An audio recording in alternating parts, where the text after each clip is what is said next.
Cleopatra, una de las reinas más importantes del antiguo Egipto, se convirtió en una de las mujeres más conocidas de la historia de la humanidad y eclipsó a todas las demás mujeres del mundo antiguo. Retratada durante más de 2000 años, desde muchos ángulos diferentes, como heroína, romántica y víctima, como depredadora sexual y asesina a sangre fría, a la que nada detenía a la hora de conseguir poder, moldeada según las modas y los prejuicios de cada época, y creando un gran mito alrededor de su figura. Su historia está entrelazada con la de algunos de los hombres más poderosos de la historia occidental. Fue una dirigente astuta, visionaria e increíblemente inteligente. Usó todo su talento para convertirse en la gobernante más temida y respetada de su tiempo, y lo arriesgó todo por el sueño de un imperio. Acompáñanos en esta segunda parte de la historia de Cleopatra, gobernante de Egipto, a explorar todo sobre la espectacular y enigmática vida de Cleopatra VII.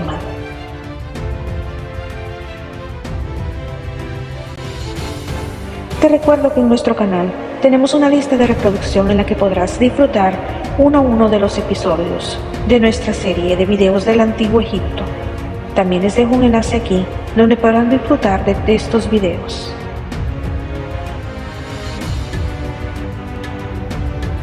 No olvides por favor suscribirte al canal, dejarnos un like y compartir el contenido, para que de esta forma nos ayudes a lograr que nuestro trabajo pueda llegar a mucha más gente. Gracias.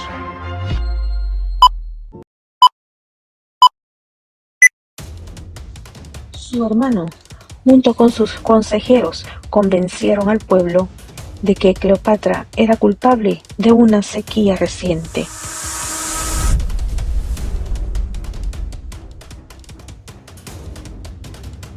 La reina, durante su gobierno, intentó mantener vínculos políticos con Roma. Comenzó a estrechar sus lazos de amistad con los romanos, que podrían convertirse en importantes aliados en caso de una guerra civil en Egipto.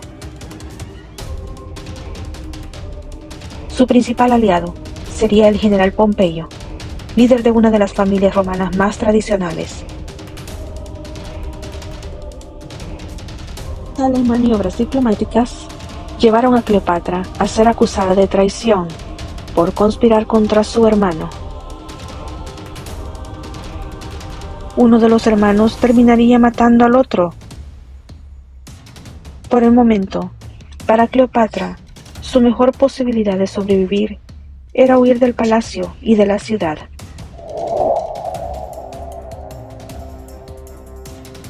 A la edad de 21 años, la joven gobernante tuvo que abandonar Alejandría y se exilió en Siria, donde se estableció y formó un ejército. Durante un año, Cleopatra vivió en el exilio, planeando en el momento en que pudiera volver y recuperar su corona. Esto podría haber sido el final de la reina, de no ser por una excepción. Tanto Cleopatra como su hermano, Ptolomeo, eran ahora peones de un juego global. Roma tenía la mirada puesta en Egipto. El joven rey egipcio y sus 3 consejeros decidieron ir en busca de la reina para impedir su regreso a Alejandría a cualquier precio. Pero en un momento de su búsqueda, se encontraron con la inesperada noticia de que Pompeyo, que rivalizaba con el gran Julio César, estaba en camino a tierras egipcias.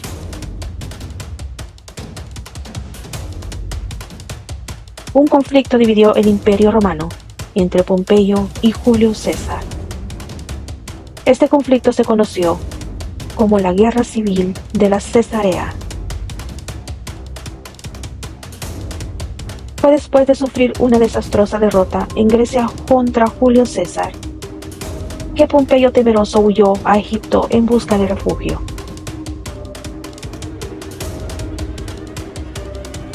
La esperanza para Cleopatra de recuperar su trono era forjar una alianza con Roma.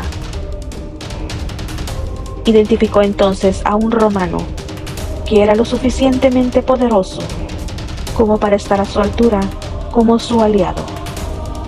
Ese romano era Julio César, el hombre más poderoso del mundo en ese momento, con vastos ejércitos a su disposición. Pero el hermano de Cleopatra se reunió primero con César durante la visita del general romano a Egipto en el 48 anterior a nuestra era.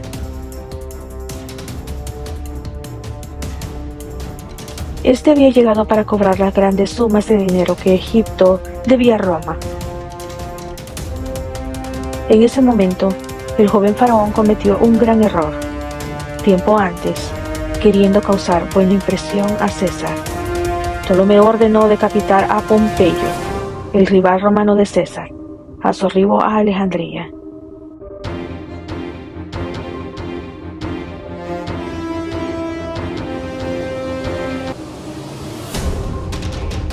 Cuando César se presentó ante Ptolomeo, este último le presentó a César la cabeza de Pompeyo como regalo.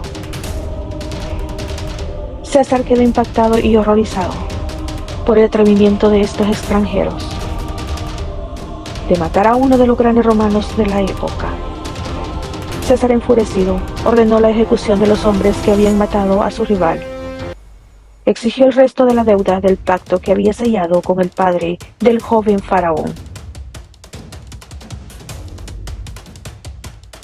Este grave error del joven Ptolomeo se convirtió en la oportunidad perfecta para Cleopatra en el exilio. Luego César anunció que él personalmente resolvería la controversia entre Cleopatra y su hermano y los convocó a ambos. Con su audacia, Cleopatra tramó la próxima jugada.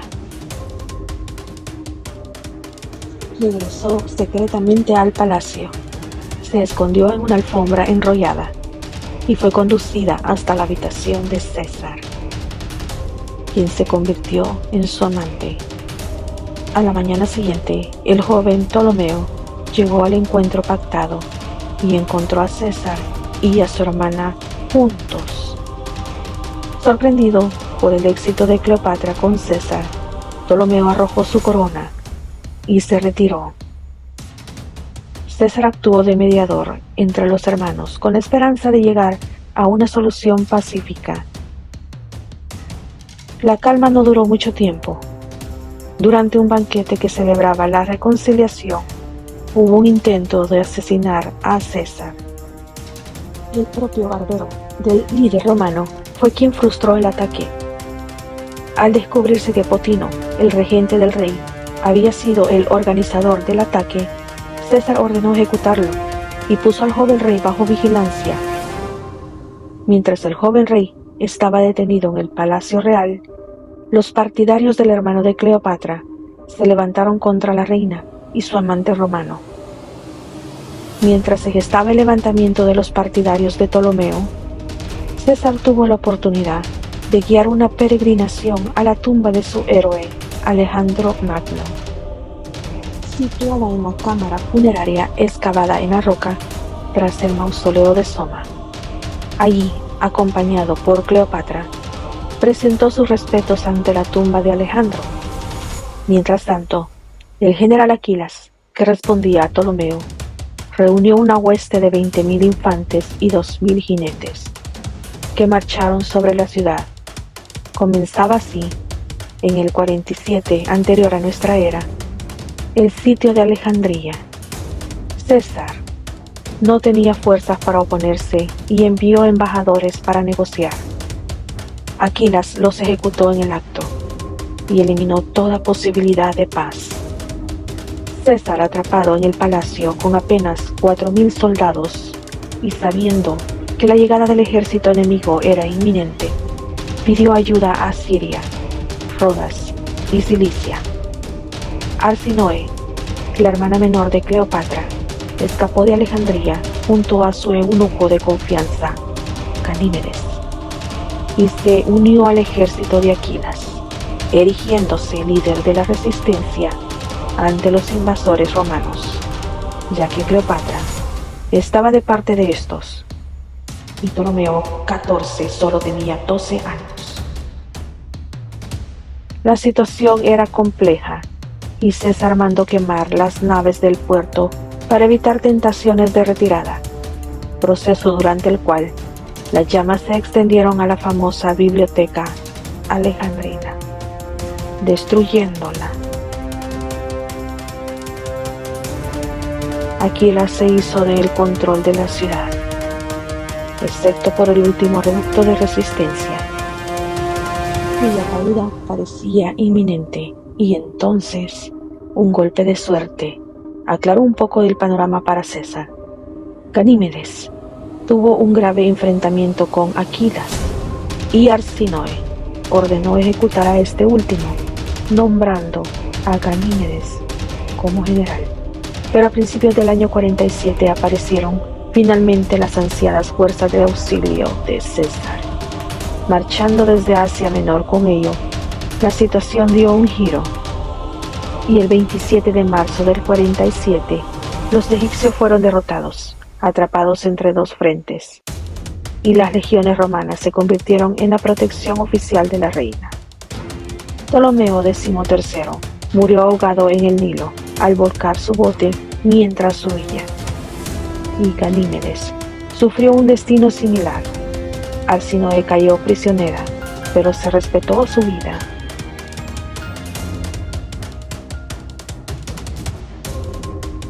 Posteriormente, Cleopatra tuvo que compartir el trono con su superviviente e inofensivo hermano menor, Ptolomeo XIV. Este cogobierno tuvo la bendición de César. Luego, Cleopatra quedaría embarazada del hijo de César, Cesarión, quien representaría la unión entre dos de las naciones más grandes del mundo. A partir de ahí, Cleopatra comenzó a presentarse en Egipto como la encarnación viva de una de las deidades más poderosas, Isis. Y llegaría el punto en el que Cleopatra se sentiría suficientemente segura como para llevar a su hijo Cesarión de visita a Roma. En el año 46, anterior a nuestra era, Cleopatra hizo su entrada en Roma, precedida por Julio César.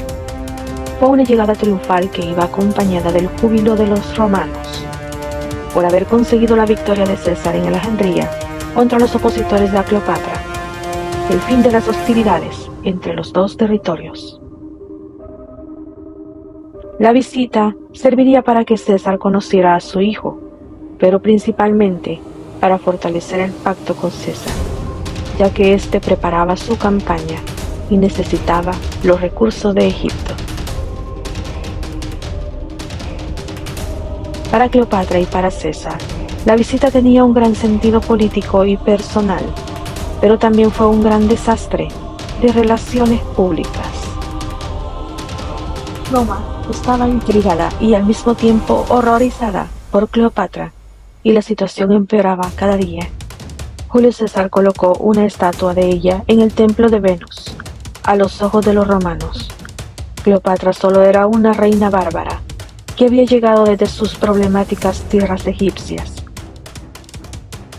Con sus maneras sensuales, inmorales y contrarias a todo lo que era bueno en Roma. Una amenaza para los propios cimientos de la sociedad romana. Ella representaba todo lo que temían y odiaban. La desconfianza en Roma hacia la reina egipcia se intensificó cuando César comenzó a actuar como un rey. Pero para marzo del 44 a.C., el nivel de impopularidad de César era muy alto en Roma. La desconfianza del Senado hacia César también lo era.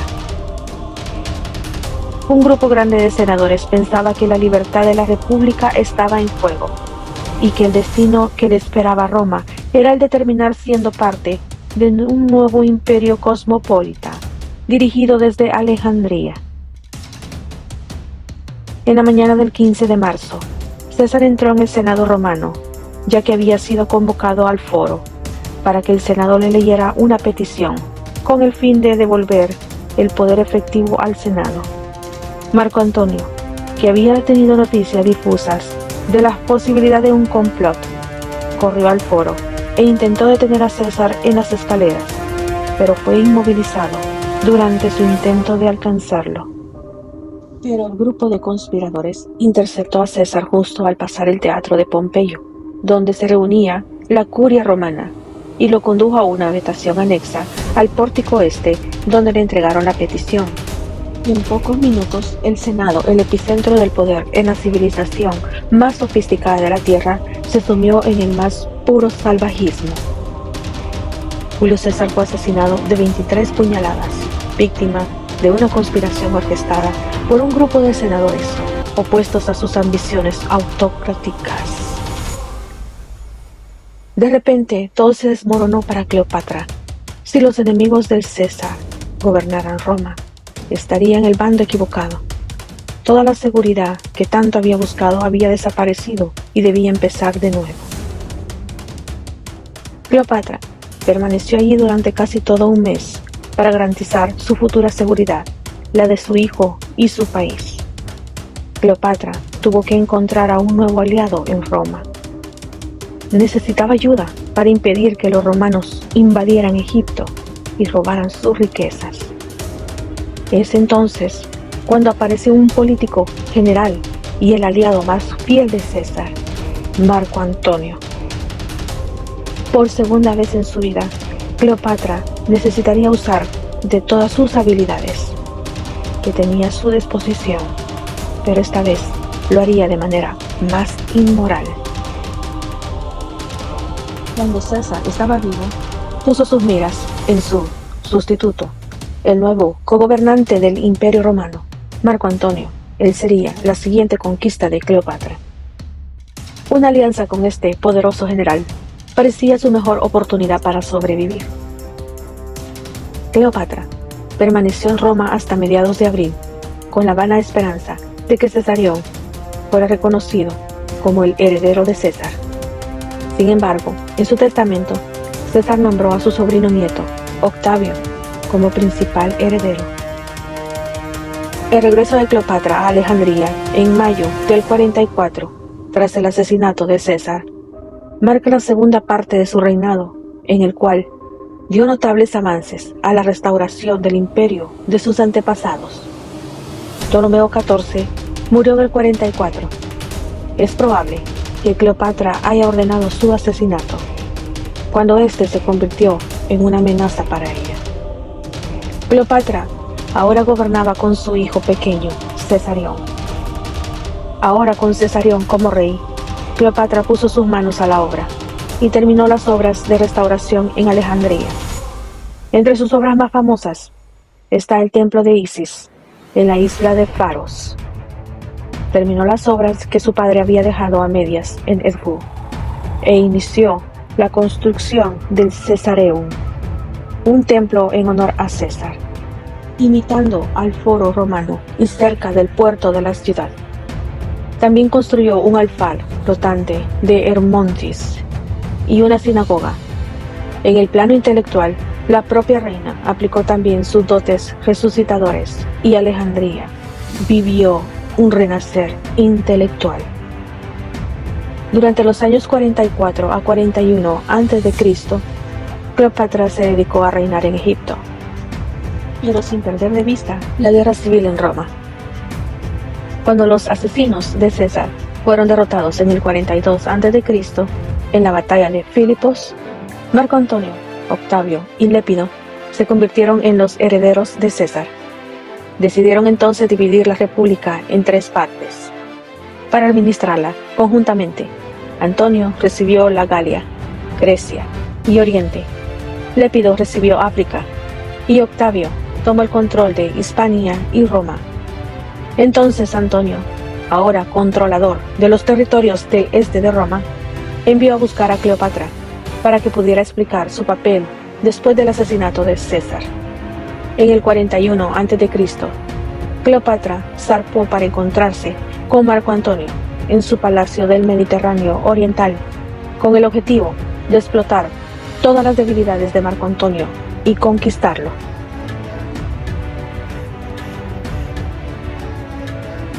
Marco Antonio sabía que Cleopatra intentaría embaucarlo, y ella sabía que él quería todos los recursos de Egipto para financiar sus campañas militares. Pero todo era parte del juego. Para Cleopatra era un juego de vida o muerte, y estaba en realidad negociando por su vida, la de su hijo y por la independencia de Egipto. Para Cleopatra no había límites entre los negocios y el placer.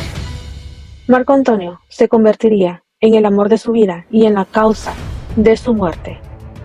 Tras el encuentro, Marco Antonio quedó cautivado, olvidando a su esposa Fulvia, quien en Italia estaba haciendo todo lo posible para mantener los intereses de su esposo frente a la creciente amenaza del joven Octavio. Antonio regresó a Alejandría, donde trató a Cleopatra no como una soberana protegida, sino como una monarca independiente. La seducción de Cleopatra a Marco Antonio comenzó con un movimiento político, calculador, pero en cuestión de semanas, la pasión había engullido la política. En Alejandría, Cleopatra y Antonio formaron una sociedad cuyos miembros vivieron lo que algunos historiadores han interpretado como una vida de libertinaje y locura.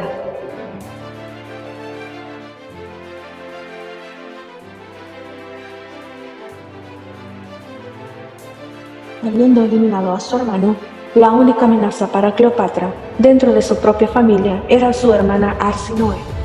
Su hermana estaba en el exilio en tierras de la actual Turquía, más allá del alcance de Cleopatra, pero no estaba fuera del alcance de los soldados de Marco Antonio.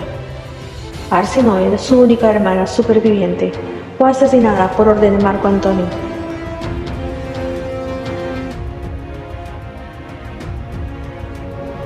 Con 28 años y sus hermanos muertos, Cleopatra tenía el poder absoluto que había buscado toda su vida. Con su hijo y heredero, Cesarión, para continuar su dinastía. Pero Cleopatra era representada por los romanos como una alcohólica, algo tan mal visto como una tirana oriental o una prostituta. El romance de Cleopatra con Marco Antonio era la munición perfecta para su rival en el Senado romano, Octavio. Con tan solo 22 años, Octavio compartía el poder del Imperio Romano con Marco Antonio, con una incómoda alianza. En Alejandría, embriagados y enamorados, Cleopatra y Marco Antonio estaban ajenos a la creciente tormenta de Roma y ciegos a la creciente amenaza de Octavio. Pero Cleopatra quería más. La ambición de la reina la llevaba a soñar con construir un imperio propio, inspirada por el hombre sepultado en el centro de Alejandría, Alejandro Magno. El imperio perdido de Alejandro era la inspiración de Cleopatra. Reconstruirlo se convirtió en la obsesión de su vida. Pero el plan imperial de Cleopatra dependía de que Marco Antonio mantuviera el control de Roma. Pero mientras Marco Antonio estaba de fiesta en Alejandría, había ido perdiendo cada vez más influencia en el Senado romano, mientras que Octavio aumentaba la suya, conspirando contra Marco Antonio y tramando la caída de los amantes. A principios de los 40 a.C., tras pasar varias veces en Alejandría, Marco Antonio finalmente atendió las señales de advertencia y regresó a Roma, dejando a Cleopatra embarazada. En el año 40 a.C., Cleopatra dio a luz mellizos, a los que llamó Alejandro Helios y Cleopatra Selene. Cleopatra estaba dispuesta a abandonar sus necesidades personales para lograr sus sueños políticos, incluso aunque eso significaría dejar ir a Marco Antonio y que éste se casara con otra mujer. Antonio se vio obligado a concluir un acuerdo temporal con Octavio, y como parte de este acuerdo, se casó con la hermana de Octavio. 3 años después, Antonio estaba convencido de que él, Octavio, nunca podrían llegar a un acuerdo. Luego regresó al este y se reunió con Cleopatra. Antonio necesitaba el apoyo financiero de Cleopatra para su pospuesta campaña parta. A cambio, Cleopatra solicitó la devolución de gran parte del imperio oriental de Egipto, incluidas grandes porciones de Siria y el Líbano, e incluso las ricas arboledas balsámicas de Jericó, La campaña de los partos fue un costoso fracaso, al igual que la conquista temporal de Armenia. Sin embargo, en el 34 a.C., Antonio celebró un regreso triunfal a Alejandría. Antonio proclamó a Cesarión como hijo de César, relegando así a Octavio, quien había sido adoptado por César como su hijo y heredero, a la ilegitimidad legal. Cleopatra fue aclamada como reina de reyes y Cesarión como rey de reyes. A Alejandro Helios se le otorgó Armenia y el territorio más allá del Éufrates. A su hermano pequeño Ptolomeo las tierras al oeste. La hermana de los niños, Cleopatra Selene, iba a ser gobernante de Cirene. Estaba claro para Octavio, que observaba desde Roma, que Antonio tenía la intención de que su familia extendida gobernara el mundo civilizado. Para los romanos, la idea de que esas partes de su imperio fueran entregadas a una reina extranjera era un acto de agresión, un ataque a la autoridad de Roma. Para Octavio era la gota que colmaba el vaso. Octavio, un maestro de la propaganda política, volcó la opinión de Roma en contra de Cleopatra. En el 31 anterior a nuestra era, el Senado romano, controlado por Octavio, declaró que Marco Antonio se había convertido en un enemigo público y declaró la guerra a Cleopatra. Octavio calificó a Cleopatra de peligrosa agresora extranjera, una amenaza para la propia Roma, y vio que era la oportunidad para atacar a Egipto. Rápidamente se extendió el rumor de que Antonio también tenía la intención de trasladar la capital de Roma a Alejandría.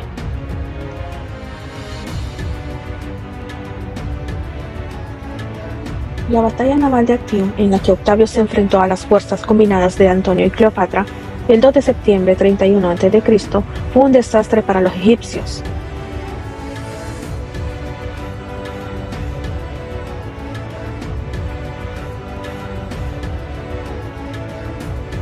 Tras varias derrotas de Cleopatra y Marco Antonio, las legiones de Octavio se aproximaban a Alejandría.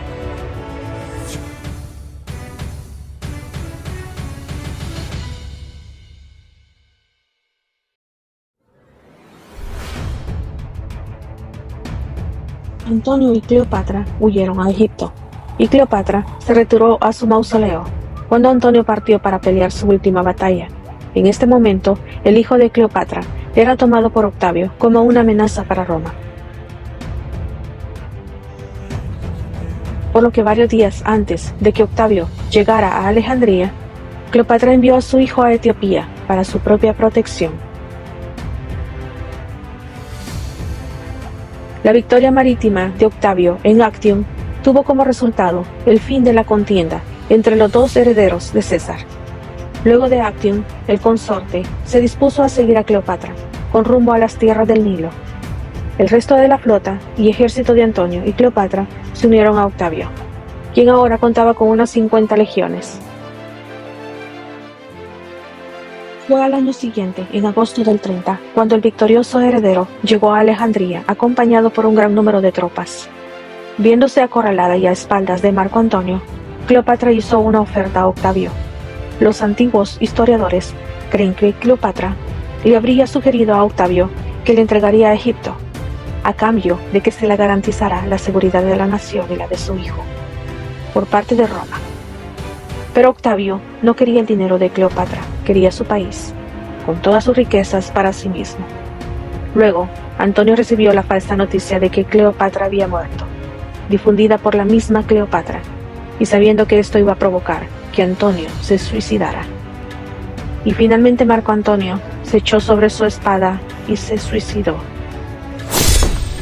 Octavio y sus legiones tomaron la ciudad, superando al reducido número de tropas de Cleopatra. La reina se dio cuenta de que su única salida era la muerte, pero estaba decidida que si moría, no sería en manos de Octavio. Octavio, por su parte, ahora tenía el control de Egipto y había puesto a Cleopatra bajo arresto.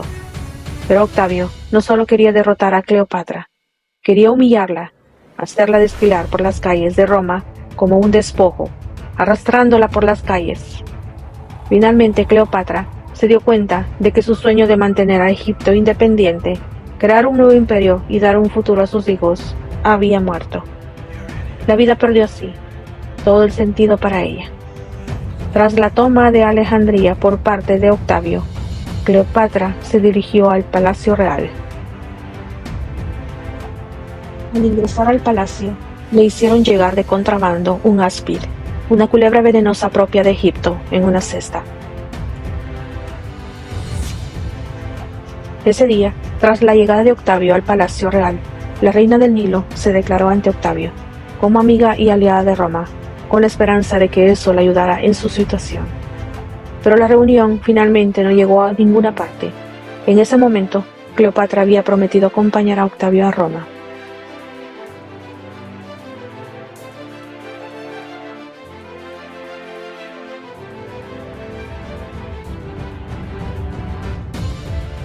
Cuando Octavio se retiró del Palacio Real, dejó a la reina bajo custodia.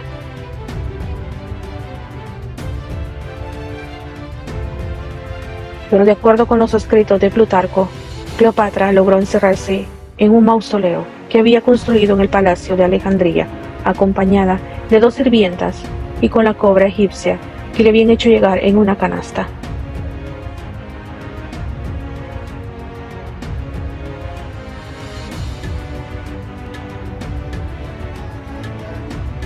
Luego, vestida con sus ropas formales y joyas, la reina agarró al áspid, que se retorcía, y después de enviar en una nota a Octavio sobre sus solicitudes de entierro, llevó la serpiente a su pecho desnudo y se suicidó. De esta manera, el 12 de agosto del año 30 a.C., 11 días después de la muerte de Marco Antonio, Cleopatra, la reina de Egipto, del Nilo, a sus 39 años, decidió quitarse la vida. Se suicidó y fue un duro golpe para Octavio.